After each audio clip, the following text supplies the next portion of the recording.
I wasn't even home yet when I saw her. I had just landed back in town after a 3-day business trip and decided to stop for a late dinner before heading home. That's when I saw my wife, Lisa, sitting at a corner table in a dimly lit restaurant. She was laughing, leaning in close to a man I'd never seen before.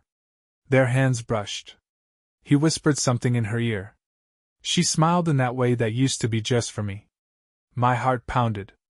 I blinked, rubbed my eyes, even shook my head like an idiot in a cartoon. But there she was. My wife. On a date. I barely remember driving home, my mind stuck on the scene I'd just witnessed. I ran through all the logical explanations, but none of them made sense.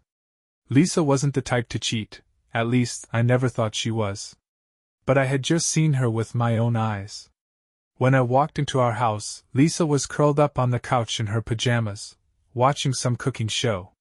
"Hey, babe," she said, smiling like nothing was wrong. "You're home early." I froze. She looked exactly like she had when I left, same oversized sweater, same messy bun.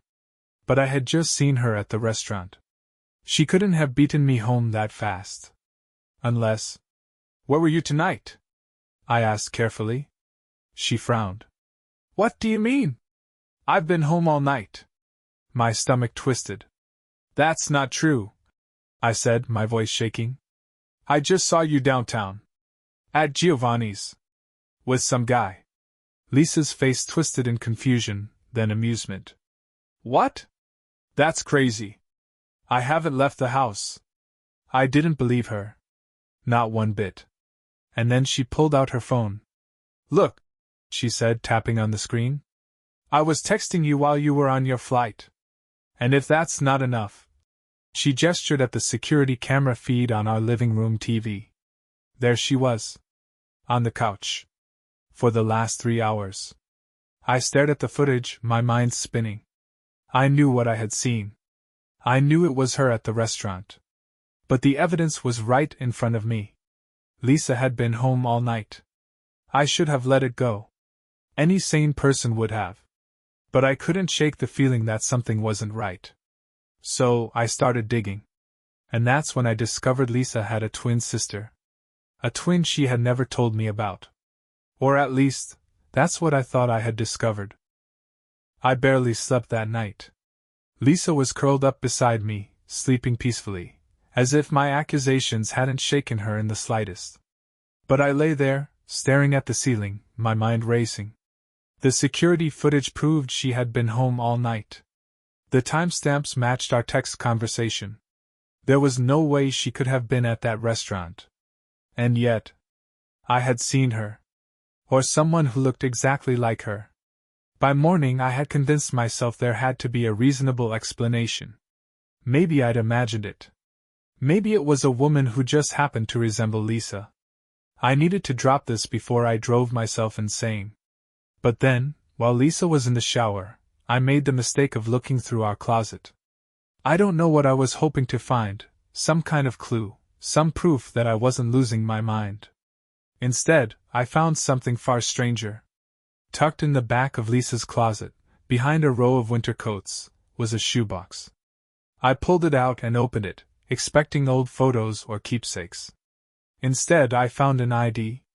It was Lisa's face. But the name on it wasn't Lisa. It was Emily. I felt my pulse in my throat. I flipped through the rest of the items in the box, an old student ID, a few letters, a birth certificate. The name, Emily Dawson, kept appearing over and over. And then I found the photos. 2 little girls. Identical. A twin sister. My breath caught. Lisa had never mentioned a twin. We had been together for 6 years. Why would she keep something like that from me? And why did the name Emily keep showing up? Just then, I heard the shower turn off. Heart racing, I shoved everything back into the box and slid it back into place. I needed answers, but I couldn't let Lisa know what I had found, not yet. So, I played it cool. At breakfast, I casually asked, "Hey, did you ever wish you had a sibling growing up?" Lisa smiled over her coffee. "I did have a sibling. My older brother Adam." I told you that before. I nodded, pretending to think. Yeah, but like a twin? That'd be crazy, right? She laughed. A twin? God, no. Can you imagine? One of me is enough trouble. She was lying. And now I had to figure out why. I spent the rest of the morning pretending nothing had changed. I smiled, made small talk, even kissed Lisa goodbye when she left for work. But the second she walked out the door, I went straight back to the closet. I yanked the shoebox out again, my hands shaking as I rifled through its contents. Emily Dawson. The name felt like a splinter in my mind. I studied the birth certificate more closely. Same birth date as Lisa. Same parents. This wasn't a cousin or some mistaken identity. This was her. Lisa was Emily. Or Emily was Lisa. I flipped through the letters, some addressed to Lisa, others to Emily. The handwriting was the same. Some were from a woman named Marlene Dawson, her mother. One letter caught my eye, dated about 10 years ago. Emily. I wish you'd reconsider. It doesn't have to be this way. Please come home. I miss you. Adam misses you. This isn't who you are. I read it 3 times. My wife had been lying about more than just a twin sister. She had changed her entire identity. I grabbed my laptop and searched for Emily Dawson, along with Lisa's hometown. I expected nothing, maybe an old yearbook photo at best. Instead, I found a news article. My mouth went dry as I read the headline. Local woman presumed dead after disappearing 6 years ago. I clicked on it so fast my fingers fumbled on the trackpad. The article was short, mostly speculation, but it explained that Emily Dawson had vanished in her early 20s. Her car was found abandoned near a river, but no body was ever recovered. After years of searching, authorities declared her legally deceased. But she wasn't dead. She was right here, in my house, living under a new name. My pulse pounded in my ears. I tried to piece it together. Lisa, Emily, had faked her death. Changed her identity. Moved states. Met me. Married me. She had an entire life before me that she had erased. And then a darker thought hit me. If she had been willing to disappear once, what had she been running from? I knew I couldn't ask Lisa directly. She was too good at lying. Too smooth. But I needed answers. And the only way to get them was to find someone who knew Emily Dawson. I scrolled down the article. There was a quote from her brother, Adam. I had a name. A lead. And I was about to find out who I was really married to. I stared at the screen, the words blurring together. My wife had another life before me. A past I was never supposed to uncover. I had always believed we were open with each other, that I knew her better than anyone. But the truth was, I had been living with a woman who didn't even exist. I clicked on the brother's name, Adam Dawson. A few results came up, mostly social media profiles. I found a LinkedIn page listing him as a mechanic in a town just 2 hours away. I hesitated for only a second before grabbing my keys. The drive felt surreal, like I was heading towards something that would change everything. I rehearsed different ways to start the conversation, but there was no easy way to say, "Hey, your dead sister is actually my wife." When I pulled into the lot of the auto shop, I spotted him immediately. The resemblance was there, the same sharp nose and dark eyes as Lisa. He was leaning under the hood of a car, wiping grease from his hands. I took a breath and walked over. "You Adam Dawson?" He squinted at me, suspicious. "Yeah. Who's asking?" I'm married to your sister." His entire body went still. His face hardened. "Excuse me? Emily. She's alive. She's my wife." For a long moment he just stared. Then, before I could react, he grabbed my shirt and shoved me against the nearest car. "You think that's funny?" he growled. "You come here to mess with me?" I struggled against his grip. "I'm not lying," I gasped. "She's been living under a different name. She's alive, Adam." His grip loosened, but his eyes burned with fury. "If you're screwing with me, I'm not. I pulled out my phone, scrolled to a picture of Lisa, and held it up. His expression shifted from anger to something else. Shock. His hands trembled as he took the phone. He stared at the screen like he was seeing a ghost. Jesus Christ, he whispered. I exhaled. I need answers. What happened to her? Why did she fake her death? He swallowed hard, still staring at Lisa's face. Then he muttered, Not here. I followed him into the back of the shop. He sat down, rubbing his temples like he was trying to process what I had just told him. You're telling me she's been alive all this time? I nodded. She goes by Lisa now. She never told me any of this. I found an old ID with the name Emily Dawson. That's how I started digging. He let out a bitter laugh. Lisa, huh? Figures. She always likes starting over. What happened? I pressed. Adam exhaled sharply. She got caught up with someone bad. A guy named Derek Coleman. Real piece of work. Dangerous. She was in deep with him, and one day, she just vanished. Cops thought he had something to do with it, but there was never any proof. His jaw tightened. I never believed she was dead. But I didn't think she'd just leave us behind either. Derek Coleman. The name sent a chill through me. Do you know where he is now? I asked. Adam shook his head. Haven't heard that name in years. If Emily, Lisa, really got away from him, she wouldn't want to be found. He met my eyes. And if you found her, someone else might too. I felt a weight settle in my chest. Lisa hadn't just changed her name for a fresh start. She had been running. Hiding. And now, because of me, she might not be hidden anymore. Adam's words hung in the air like a warning I didn't want to acknowledge.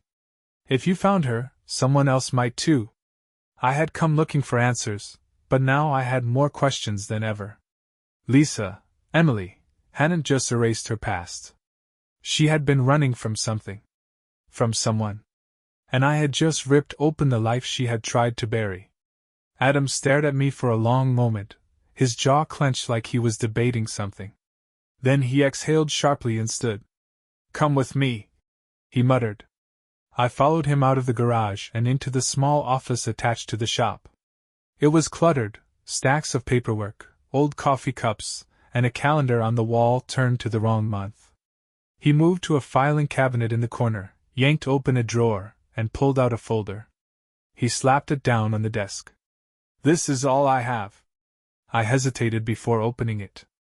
Inside were old photos, yellowed newspaper clippings, and handwritten notes.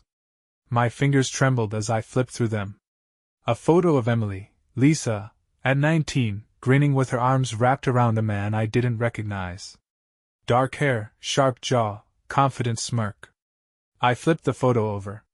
Scrawled on the back, Emily and Derek, 2012. Derek Coleman. I turned to the next item, a newspaper clipping. Missing woman's vehicle found abandoned near riverbank. Foul play suspected. My stomach clenched. I scanned the article, recognizing details from the one I had read earlier, but this one went deeper. Witnesses reported seeing Emily arguing with a man the night before she vanished. Police suspected Coleman, but he had an alibi. No charges were ever filed. I flipped to the next page, a mugshot. Same man from the photo, only older, meaner. Below it, the name, Derek Coleman, arrested 2016 for assault and weapons charges. I looked at Adam. Where is he now? He shook his head. Last I heard, he got out a few years ago. Disappeared. No one knows where. A chill crawled down my spine. Lisa hadn't just left her past behind. She had barely escaped it. I closed the folder. Why didn't she tell me? Adam scoffed. Because she didn't want you involved. Because she wanted to believe she could start over. And maybe because she knew what would happen if Derek ever found out where she was. He leaned forward. If you love her, you'll let this go. I wanted to believe I could. That I could go home, act like nothing had changed, and pretend my wife wasn't someone else entirely. But I had already started pulling on the thread of her past. And I had the sinking feeling that it was about to unravel faster than I could stop it. That night, I barely spoke to Lisa. She didn't seem to notice. She was distracted, checking her phone more than usual. I tried to ignore it, but my mind was racing. Had Derek already found her? Had I led him to her? I stayed awake long after she fell asleep. Every noise outside made me tense. Every shadow felt like it could be someone watching. At 2:37 a.m., Lisa's phone buzzed on her nightstand. She didn't wake up. I glanced at the screen. Unknown number. Nice to see you again, Emily. My blood turned to ice. He had found her. And now, he had found me too. I stared at the screen, my breath caught in my throat. Nice to see you again, Emily. I read the message 3 more times, my pulse hammering in my ears. The number was unfamiliar. No name. No context. But I didn't need it. I already knew who it was. Derek Coleman had found her. I turned to Lisa, Emily, sleeping peacefully beside me, unaware that her past was crashing back into her life. My first instinct was to wake her, demand the truth, confront her with everything I had learned. But something stopped me. If Derek had found her, that meant he had been watching. He had seen me. Had I led him to her? Had I been the one to undo years of hiding with my reckless search for the truth? I clenched my jaw, trying to think clearly. Panic wouldn't help. I needed to figure out what the hell was happening before Lisa found out, before she saw that message and knew that her nightmare wasn't over. I grabbed her phone, careful not to wake her, and copied the number into my own. Then, without thinking twice, I deleted the message. She couldn't see it. Not yet. I slipped out of bed, heart pounding, and stepped into the hallway. The house felt different now, less like a home and more like a place under siege. Every window felt like a weakness, every locked door like it wouldn't be enough. I leaned against the wall, staring at the number on my screen. Then, before I could talk myself out of it, I called. It rang once. Twice. Then it clicked. A breath on the other end. Silence. Then, a low chuckle. Well. Didn't expect to hear from you. His voice sent a chill through me. You stay the hell away from her, I said, my voice barely above a whisper. Another laugh. Calm. Amused. Like he had already won. That's adorable. You think you're in control here? I gritted my teeth. I don't know what you want, but... Oh, I think you do. His voice darkened. You should have left well enough alone. She was safe until you started digging. A cold weight settled in my stomach. So, here's what's gonna happen, he continued. You're going to keep pretending like everything is fine. You're not going to tell Emily, sorry, Lisa, about this conversation. And you're going to wait for me to come get what's mine. My grip tightened around the phone. She's not yours. Silence. Then, almost too softly, he said, She always was. The call disconnected. I stood there, staring at the screen, my mind spinning. I had made a mistake. I thought uncovering the truth would set things right, but all I had done was lead a monster back into her life. And now, I had no idea how to stop him. I barely slept. Every sound made me tense. I checked the windows, the doors, over and over until the first hints of morning light crept in. Lisa stirred beside me, stretching with a sleepy sigh. She smiled at me like nothing was wrong. Like our life wasn't one big, elaborate lie. Morning, she murmured, reaching for her phone. My stomach twisted. I watched her out of the corner of my eye as she scrolled through her messages. When she didn't react, I knew I had made the right call. She never saw the text. She glanced up at me. You okay? You look exhausted. I forced a smile. Didn't sleep well. She pouted. You should have woken me up. I could have helped. She had no idea that I was the reason she had slept so soundly. That I had spent the night keeping a predator at bay. I couldn't tell her, not yet. Not until I had a plan. So, I played along. I kissed her. told her I loved her. Let her go about her morning routine like it was any other day. But inside, I was already preparing for what came next. Because Derek Coleman wasn't just coming for Lisa. He was coming for both of us. And I wasn't going to let him take her without a fight. I had spent 6 years believing my wife was exactly who she said she was. 6 years of trust, of love, of building a life together. And in the span of 24 hours, that foundation had been shattered. Lisa wasn't Lisa. She was Emily Dawson. And I wasn't the only one who had found her. Derek Coleman was coming. I moved through the day in a haze, my mind cycling through every possible scenario. Lisa had no idea what was happening. She hummed in the kitchen as she made coffee, kissed me on the cheek before leaving for work, texted me at lunch to remind me about dinner plans. Meanwhile, I was trying to figure out how to keep her alive. I needed a plan. Fast. The first step was figuring out how much danger we were in. Was Derek just testing me? Toying with me? Or was he already closer than I realized? I started with the security cameras. We had them set up around the house, one over the front door, another covering the driveway, a few along the backyard. I pulled up the footage from the past few nights and scrolled through it in double speed. Nothing. Then I slowed down and went frame by frame. And that's when I saw it. A shadow near the edge of the street. Just outside the camera's range. Standing still. Watching. I checked the timestamp. 2:14 a.m. He had been there. Right outside our house.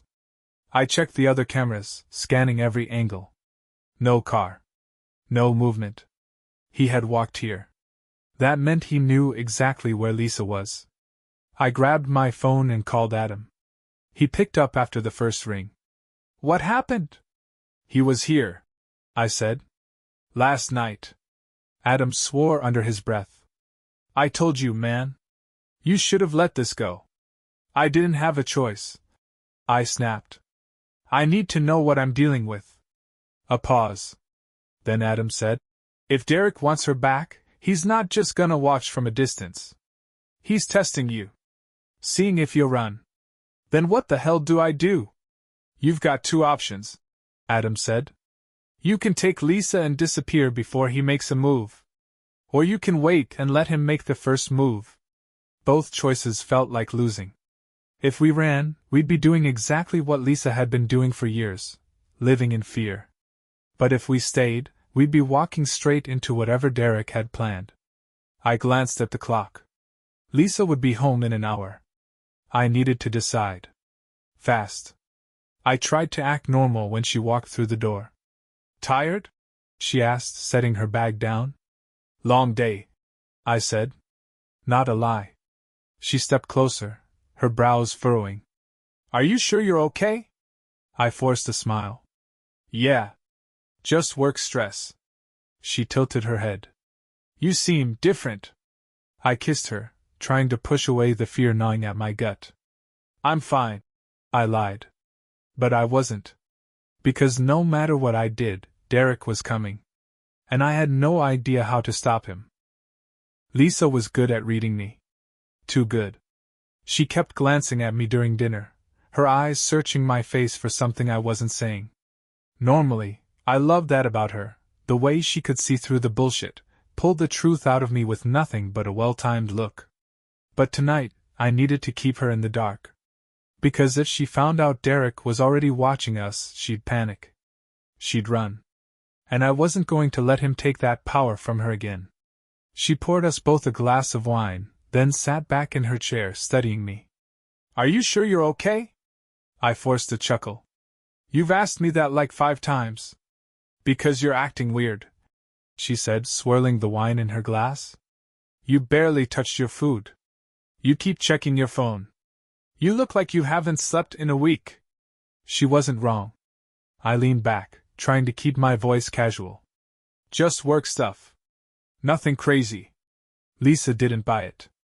I could see it in the way her lips pressed together, the way she tapped her nails against the stem of her glass. But she didn't push. Instead, she sighed, reaching across the table to take my hand. I'm here, you know. she said softly. Whatever's going on, you don't have to go through it alone. Her words nearly cracked something inside me. She thought I was the one struggling. She thought I was the one who needed saving. I squeezed her hand. I know, I said. I love you. She smiled. I love you too. And for a moment, just a moment, I let myself believe that maybe we could still be okay. That illusion shattered at 2:53 a.m. I woke up to a soft noise. A creak. My eyes snapped open. Lisa was asleep beside me, her breathing steady. The room was dark except for the faint glow of the streetlights outside. Everything was still. Silent. But something felt wrong. I sat up slowly, my heart pounding. Listened. Then I heard it again. A footstep. Downstairs. I slid out of bed as quietly as I could, my pulse hammering. Every instinct was screaming at me to wake Lisa, but I couldn't risk making a sound. I grabbed the baseball bat I kept in the closet and crept toward the bedroom door. Another creak. Closer now. I moved down the hallway, careful with every step. The house felt different, thick with something heavy and unseen, the kind of presence that made your skin prickle before your brain could catch up. As I reached the top of the stairs, I caught a shadow moving near the front door. My breath hitched. A man stood in the darkness. Tall. Still. Watching. He wasn't trying to break in. He was already inside. I gripped the bat tighter, every muscle in my body coiled. Who the hell are you? I growled. The shadow didn't move. Then, slowly, he stepped forward. The dim light from outside caught his face. I knew him. I had seen his picture in the folder Adam gave me. Derek Coleman. He smiled. Nice place, he said, his voice smooth, amused. She's done well for herself. Rage and fear crashed over me in equal waves. You need to leave. Right now. Derek tilted his head. Or what? I tightened my grip on the bat. Or I'll make you. His smile widened, like I had just told him a joke. He took another slow step forward. Too calm. Too confident. I think we got off on the wrong foot, he said. I don't want trouble. I just want to see Emily. She's not Emily anymore, I snapped. She's my wife. And she wants nothing to do with you. Derek sighed, shaking his head. See, that's where you're wrong. He reached into his pocket. I didn't wait to see what he was grabbing. I lunged. I swung the bat hard, aiming for his ribs. But Derek was fast. He dodged, grabbing my wrist with terrifying strength and twisting. The bat slipped from my fingers, clattering to the floor. Before I could react, he drove his elbow into my gut. Pain exploded through me. I staggered back, gasping. Derek grabbed me by the collar and slammed me against the wall. Up close, I could see the cold amusement in his eyes. You think you know her? He murmured. You don't know anything. I struggled against his grip, but he was stronger. I tried to shout for Lisa, but before I could make a sound, Derek shoved something into my mouth, a rag. Panic surged through me. Then he leaned in close, voice barely above a whisper. You took something that belongs to me. I thrashed, but he pressed a knife against my side, just enough to let me feel it. She ran from me, he said. But she knows better. She knows she was always mine. His grip tightened. And now? So do you. Then, just as suddenly as he appeared, he let go. I collapsed onto the floor, gasping for air. The rag fell from my mouth as I coughed. By the time I looked up, he was already gone. The front door was wide open. Cold air rushed in. And Lisa was standing at the top of the stairs, eyes wide, voice shaking. What the hell just happened? I wiped my mouth, forcing myself to my feet. My entire body was shaking. He was here, I rasped. Derek. Lisa's face drained of color. No. I swallowed hard. He knows where we are. For the first time since I found out the truth, I saw fear in her eyes. Real, unmistakable fear. We need to go, she whispered. I shook my head. No, I said, my voice stronger than I felt. We're not running this time. Lisa didn't move. She stood at the top of the stairs, one hand gripping the railing, the other covering her mouth. She looked small, fragile, and for the first time since I had met her, completely helpless. We have to go, she whispered again, but her voice cracked. No, I said, my breath still ragged. We're not running this time. She stared at me, shaking her head. You don't understand. You don't know what he's capable of. I wiped my mouth and forced myself to stand upright. My ribs ached where Derek had driven his elbow into me, and my throat was raw from the panic and adrenaline. I think I have a pretty good idea. Lisa closed her eyes like she was trying to wake up from a nightmare. When she opened them again, something had changed. She wasn't just scared anymore. She was angry. I should have told you, she said, her voice tight. I should have told you everything from the start. Yeah, I said. You should have. Silence stretched between us. Then she exhaled sharply, her hands balling into fists. Derek doesn't stop. He doesn't just walk away. He plays with you, watches you fall apart, waits until you're weak enough that you can't fight back. He wants control. And when he doesn't have it, he destroys everything. I already knew that. I had felt it in the way he spoke to me. In the way he toyed with me before slipping into the night like a ghost. I took a step closer to her. Then we take that control away. She blinked. What? We stop letting him dictate the rules. We stop being afraid. Lisa let out a bitter laugh. You don't stop Derek. You survive him. I shook my head. Not this time.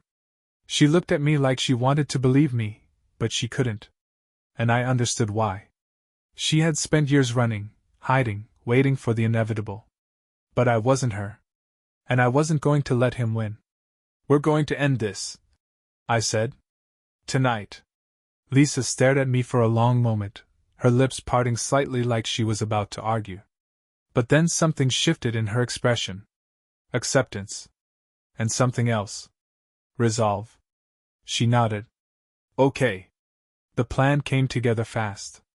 Derek had the advantage. He was unpredictable, always a step ahead. He had slipped into our home without making a sound. He had gotten his hands on me, without a single neighbor noticing. That told me he was confident. He thought he had already won. We were going to use that against him. Lisa grabbed a small duffel bag from the closet and started packing. We'll need to be fast, she said. He won't wait long. I grabbed my phone and called Adam. He picked up instantly. What's wrong? He was here, I said. Inside the house. Silence. Then, a sharp inhale. Jesus Christ. We're ending this tonight. Adam swore under his breath. You sure about that? I glanced at Lisa. She was shoving something into her bag, something small and metallic. A gun. Yeah, I said. We're sure. Another pause. Then Adam said, Tell me where.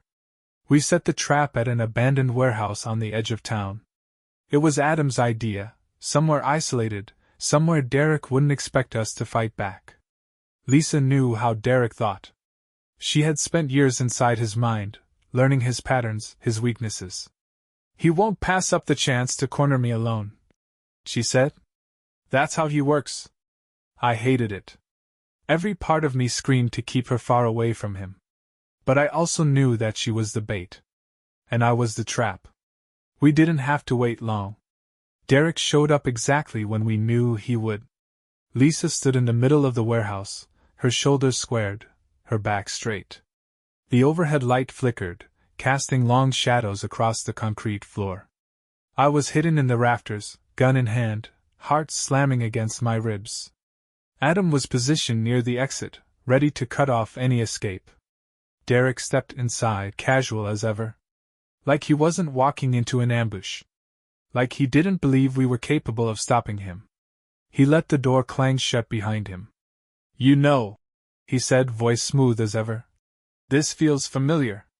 Lisa didn't move. You always were a predictable bastard. Derek chuckled. I missed that mouth of yours.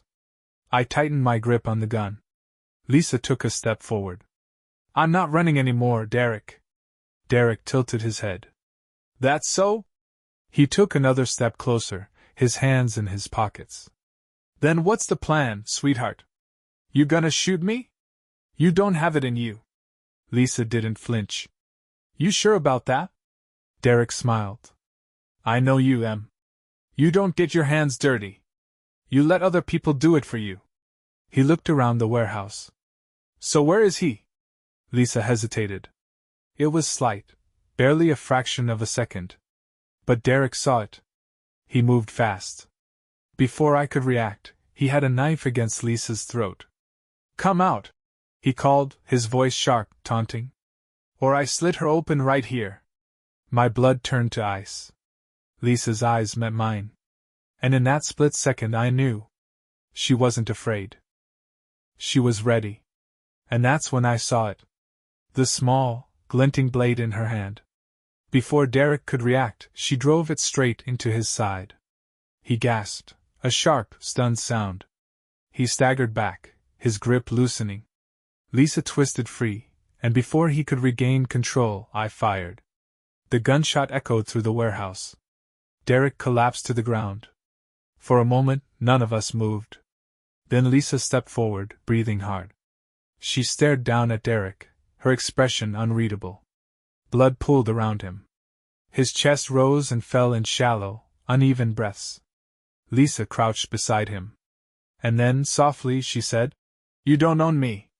His eyes flickered. He tried to say something, but nothing came out. And then, he was gone. I exhaled, my body shaking. It was over.